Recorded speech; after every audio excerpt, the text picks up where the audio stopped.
வணக்கம் தலைவா, அனைவருக்கும் இனிய வணக்கம்.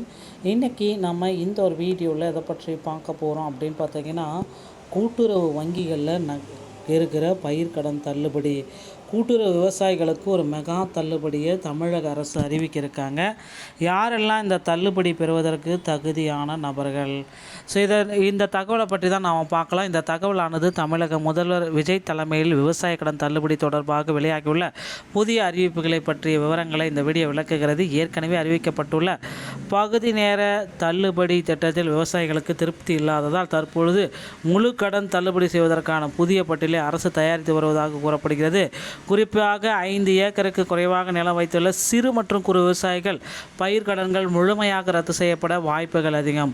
வரும் 22ஆம் தேதி தாக்கல் செய்யப்படவுள்ள பட்ஜெட்டில் புதிய அதிகாரப்பூர்வமான அறிவிப்புகள் வெளியாகலாம் என்ற எதிர்பார்ப்புகள் இருக்கு. கூட்டுறவு வங்கிகளில் கடன் பெற்றவர்கள் தற்பொழுது தவணை தொகையை செலுத்த வேண்டாம் என்றும், இந்த திட்டம் சுமார் 14 லட்சத்துக்கு அதிகமான விவசாயிகள் பயனடைவார்கள் இந்த ஆதாரம் விளக்குகிறது. விவசாயிகள் நடத்தி வரும் போராட்டங்களின் எதிரொலியால் அரசு அதிரடி முடிவை எடுக்க திட்டங்கள் எல்லாமே வச்சுருக்காங்க. கூட்டுறவு கடன்களில் பயிர்க்கடன் முழுமையாக தள்ளுபடி செய்ய போகிறாங்க. ஸோ இதில் பார்த்திங்கன்னா தேர்தல் வாக்குறுதியில் 5 ஏக்கருக்கு உட்பட்ட விவசாயிகளுக்கு 100% முழு தள்ளுபடி அப்படின்னு ஜோசப் விஜய் அவர்கள் குறிப்பிட்டு சொல்லிட்டாருங்க. மே 25 அன்று அறிவிக்கப்பட்ட தள்ளுபடி திட்டம் முழுமையாக இல்லாதால் விவசாயிகள் மத்தியில் அதிருப்தி. விவசாயிகள் போராட்டம், பகுதி தள்ளுபடியால் அதிருப்தி. பல்வேறு விவசாயிகள் சங்கத்தினர் தொடர் போராட்டங்கள். முழு கோரிக்கைக்கான தள்ளுபடி. வரவிருக்கும் 22ஆம் தேதி பட்ஜெட் புதிய ரிவைஸ்டு லிஸ்ட் மற்றும் 100% முழுமையான தள்ளுபடி திட்டத்தினுடைய ஒரு அதிகாரப்பூர்வ வாய்ப்பு வெளியிடுறாங்க. ஸோ தேர்தல் வாக்குறுதியும் மே 25 உடைய அறிவிப்பு என்ன அப்படின்னா, 5 ஏக்கர் நிலம் வைத்துள்ள அனைத்து விவசாயிகளுக்கும் 100% தள்ளுபடி. கடன் அளவை அடிப்படையாக கொண்ட பகுதியளவு தள்ளுபடி அப்படின்றத குறிப்பிட்டாங்க. ஸோ மே 25 அறிவிப்பான தள்ளுபடி வரம்புகள் இதெல்லாமே தெரிஞ்சுக்கணும். 50,000 கடன் பெற்றவர்கள் தகுதியின் அடிப்படையில் 5,000 முதல் 40,000 வரை தள்ளுபடி. சிறு மற்றும் விவசாயிகள் 50% தள்ளுபடி, அதிகபட்சம் 25,000. சிறு மற்றும் குறு விவசாயிகள் 50,000 வரை தள்ளுபடி 100%. பயனாளிகள் பார்த்திங்கன்னா 14.22 லட்சம் பேருக்கு அதிகமான விவசாயிகள். திட்டத்தின் செலவு 2,446 கோடி ரூபாய் செலவு பண்ணியிருக்காங்க. மறுபரிசீலனை திட்டம் அப்படின்னா பார்த்திங்கன்னா, உங்களுக்கு ஏதாவது இஷ்யூஸ் இருந்துச்சு அப்படின்னா மறுபரிசீலனை செஞ்சுக்கலாம் அப்படின்றத குறிப்பிட்டு சொல்கிறாங்க. ஸோ 5 மாவட்ட வாரியாக தீவிரமடைந்த விவசாயிகளின் போராட்டங்கள் தொடர்தல் வாக்குறுதிகள் நிறைவேற்றும். பகுதி தள்ளுபடி கடன் சுமையை குறைக்காததால் வெடித்த அதிருப்தி. சாகுபடி மற்றும் பாதிப்பு மற்றும் மேட்டூர் அணை திறப்பு தொடர்பான சவால்கள். தொடர் மின்வெட்டு நெருக்கடி மற்றும் வரவிருக்கும் மாநில பட்ஜெட் கூட்டத்தொடரில் ஒரு புதிய அழுத்தத்தை இதில் கொடுக்க போகிறதா சொல்லியிருக்காங்க. ஸோ இந்த 2,446 கோடி இந்த முழுமையான கடன் தள்ளுபடிக்கு மாநில அரசு ஏற்கனவே உத்தேச கூடுதல் செலவாகும்.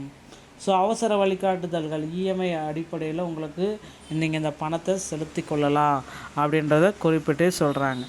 ஸோ இது பார்த்திங்கன்னா இந்த புதுமையான வழி அப்படின்றத சொல்லலாங்க. தவணை கட்டின உங்களுக்கு கணக்கு நேர் செய்யப்பட்டதாக கருதப்படும். விளைவு புதிய தள்ளுபடி பட்டியலில் உங்கள் பெயர் இடம்பெறாது. தள்ளுபடி பலனும் கிடைக்காது. புதிய அறிவிப்பு வரை காத்திருக்கவும். தாமதத்திற்கு 8% வட்டி பென்ஷனாலிட்டி விதிக்கப்படலாம்.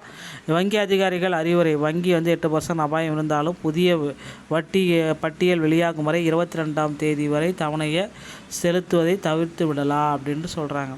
ஸோ இதில் பார்த்திங்கன்னா எதிர்பார்ப்பு 5 ஏக்கருக்கு உட்பட்டவர்கள் அப்படின்னு பார்க்குறப்ப 100% தள்ளுபடி. 5 ஏக்கருக்கு மேலே உள்ளவர்கள் 50% தள்ளுபடி மெடிக்கல்ங்களா.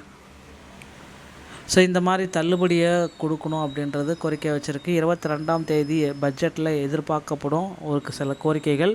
டெல்டா விவசாயிகளுக்கு நீர் திறப்பு குறித்த முக்கிய அறிவிப்பு. மின்வெட்டு நெருக்கடி நிறுத்தம். விவசாய நிலங்களில் நிலவும் மின்வெட்டு பிரச்சனைகளுக்கு நிறுத்த தீர்வு. குறு சாகுபடி பதிப்பு ஏற்பட்ட இழப்புகளுக்கு நிவாரணம். முறையான ஆவணம் சரிபார்ப்பு. புதிய குளறுபடிகள் நடக்காமல் இருக்க கடுமையான சரிபார்ப்பு முறைகள் நடைபெறணும் அப்படின்றத குறிப்பிட்டு சொல்கிறாங்க.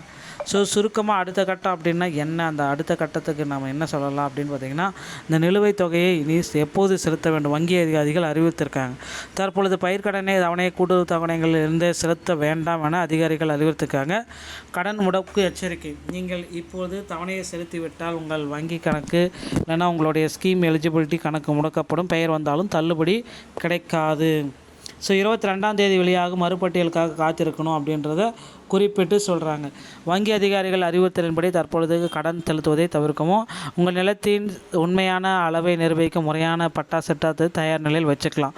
ஸோ உண்மையான தகுதியுடைய விவசாயிகளுக்கு முழுமையான நிவாரணம் உறுதி செய்யப்படும் அப்படின்றத குறிப்பிட்டு சொல்கிறாங்க மக்களே. ஸோ தற்காலிக அபராத வட்டிக்கு பயந்து முழுமையான தள்ளுபடி வாய்ப்பு இழந்துட்டீர்கள், காத்திருப்பதை விளக்கம் அப்படின்றத குறிப்பிட்டு சொல்கிறாங்க. ஸோ 149 ஜியோவை விரைவில் தள்ளுபடி செய்ய போகிறதாகவும் தகவல் வந்திருக்குங்க. பொறுத்து வந்து நம்ம பார்க்கலாம். ஸோ இந்த ஒரு வீடியோ உங்களுக்கு பிடிச்சிருந்தால் நீங்கள் நம்முடைய சேனலோட இணைந்திருக்கேன். மீண்டும் ஒரு நல்ல தகவலோடு நான் உங்களை சந்திக்கிறேன். நன்றி, வணக்கம், தேங்க்யூ.